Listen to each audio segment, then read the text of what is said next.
সংযুক্ত আরব আমির ওয়েল ট্যাঙ্কারে ইরানের মিসাইল আনায় নিহত এক ভারতীয়, গুরুতর জখম 6 ভারতীয়। ইরানের মিসাইল খুব দুশ্চিন্তার বিষয় এটা। ভারত সরকারের তরফ থেকে আরো বেশি কূটনৈতিকভাবে সক্রিয় হওয়া দরকার, কারণ হরমুজ প্রণালী এই মুহূর্তে পার হওয়া মানে মৃত্যুর ফাঁদে পা দেওয়া। সেখানে ভারত সরকারকে আরো বেশি করে সতর্ক হয়ে সক্রিয় হয়ে এই ব্যবস্থা করতে হবে। নাহলে এর আগেও ভারতীয় নাবিকদের মৃত্যু হয়েছে, আবার মৃত্যু হলো। এটা অত্যন্ত দুশ্চিন্তার বিষয়। শিক্ষা প্রতিষ্ঠান নয়, নতুন করে কোনো শিক্ষা প্রতিষ্ঠান হবে না বেসরকারি। প্রাথমিক সিদ্ধান্ত রাজ্য, মানে রাজ্যের শিক্ষা ব্যবস্থা, সরকারি শিক্ষা ব্যবস্থা হাল ফেরানোর জন্য। না, এটা জোর করে তো করা যায় না। সব জায়গাতে কম্পিটিশন দরকার। আমার ইচ্ছা হতে পারে বেসরকারি স্কুলে পড়ানো, এই অধিকার তো কেড়ে নেওয়া যায় না। এটা তো জোর করে সরকারি স্কুলে পড়ানো হচ্ছে। সরকারি স্কুলে পরিকাঠামো নেই, শিক্ষক নেই, শিক্ষিকা নেই, পড়াশোনার বাতাবরণ নেই। সেখানে যদি বেসরকারিদেরকে আমি ইনভাইট না করি তাহলে কী করে হবে? সারা ভারত সরকার বেসরকারিকরণের পক্ষে, আর পশ্চিমবঙ্গ সরকার হঠাৎ করে সরকারিকরণের কথা বলছে। দুটো তালমিল থাকছে না। জোর করে সরকারি স্কুলে পড়াবে কি পড়াবে না, এটা সরকারের তরফ থেকে সিদ্ধান্ত নেওয়া উচিত নয়। কোন স্কুলে পড়াবে সেটা ছাত্রছাত্রীদের বাবা মারা সিদ্ধান্ত নেবে। এটা এটা একটা প্রতিযোগিতাকে এখানটায় নস্যাৎ করে দেওয়া হচ্ছে, গুণাবলীকে নস্যাৎ করে দেওয়া হচ্ছে।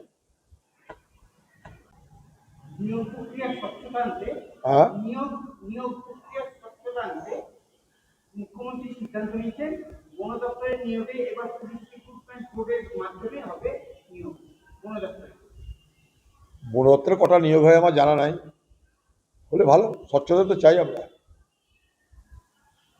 ফের হরমুজের জন্য ব্রিগেড দিতে চাইছে কলকাতা পুলিশ, কিন্তু রাজি হয়নি মমতা বন্দ্যোপাধ্যায়। জলকাদায় ব্রিগেড করা সম্ভব নয়, পুলিশকে জানিয়েছে কালীঘাট সিভিল। গতকাল কলকাতা পুলিশের কাছে নতুন করে জরিনা ক্রসিংয়ে চেয়ে এসেছে এই সিভিল, কালীঘাট সিভিল। তবে এখনো পর্যন্ত সেই অনুমতি মেলেনি। পুলিশ ব্রিগেড দিতে চায়। পুলিশ জানে যে মমতা ব্যানার্জিকে এখন ব্রিগেড দেওয়া মানে ওকে বলা হবে যে তুমি ভারত মহাসাগর সাঁতরি পার হও। সেটা পুলিশ বলা মানে বিদ্রুপ করেছে।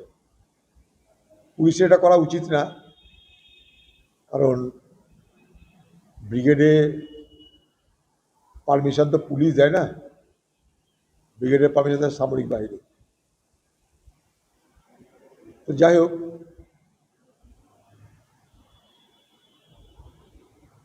শহীদদের নিয়ে শহীদ দিবস পালন প্রত্যেক বছর কলকাতায় তৃণমূলের জমানায় একটা করে তৃণমূলের বার্ষিক উৎসবে রূপান্তরিত হয়েছিল।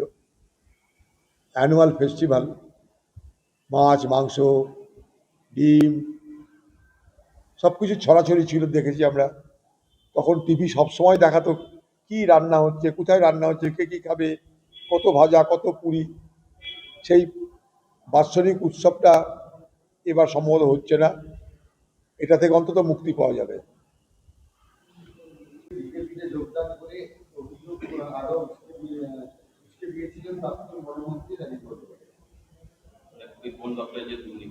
হ্যাঁ, তা ভালো তো করুক না, ধরুক, তাদেরকে গ্রেপ্তার করুক, শাস্তি দিক। সারা পশ্চিমবঙ্গের বন বাঁধার কোথাও তো লুট হতে বাকি নেই কিছু। জন্তু জানোয়ার তো লুট হয়ে গেছে, সাপ ব্যাঙ হরিণ সবই লুট হয়েছে, তার চামড়া সবই তো লুট হয়েছে। এখন বাকি কি লুটের আছে জানা নাই, এখন সেগুলো লুটকে ঠেকাবে দেখতে হবে। আগামী 2 বছর রাজ্যে এসপির ভূমিকা, বারুইপুর তদন্তের মাঝে সরানো তাকে আনা হলো পূর্ব মেদিনীপুরের অ্যাডিশনাল এসপি। তবে কি এই বদলে মেনে নেওয়া হলো গাফিলতি ছিল সেটা যে বলতে পারবো না, প্রশাসনের রদবদল হয়, সবটা তো তৈরি করা স্ক্রিপ্ট না, বলতে বুঝতে তো অসুবিধা নাই। এখানে কে থাকলো কে গেল তাতে কিছু যায় আসে না। এ তদন্ত কিছুই হবে না, তদন্তের নামে একটা নাটক হবে, এই তদন্তে কোনো ফলাফল হবে না, কারণ সবটাই তো তৈরি করা না। তদন্তটা করবে কোথায়? মমতা ঋতব্রত তৃণমূলের আর্জি মানল জাতীয় নির্বাচন কমিশন। সব নথি জমা দেওয়ার জন্য আরো 15 দিন সময় দিল। পাল্টা চিঠি তা বন্দ্যোপাধ্যায় কেন বাড়ানো হলো সময়? নিজেরই তো করতে সুবিধা এত সময়। ওখানে আরেকটা নাটক হচ্ছে আর নির্বাচন কমিশন যাকে ভালো লাগে দিয়ে দে রে ভাই, ঝামেলা হটাও। সবাই সব কিছু জানছে কি করে কি হচ্ছে না হচ্ছে। কেউ তো কচি খোকা না, পশ্চিমবঙ্গের মানুষ তো কচি খোকা না, সবাই সব কিছু দেখছে, বুঝছে, জানছে কোথা দিয়ে কি হচ্ছে, কালকে কলকাঠি নাড়ছে। আমাদের সামনে খালি কতগুলো আইনি তর্ক যুক্তি তৈরি করে কি লাভ আছে?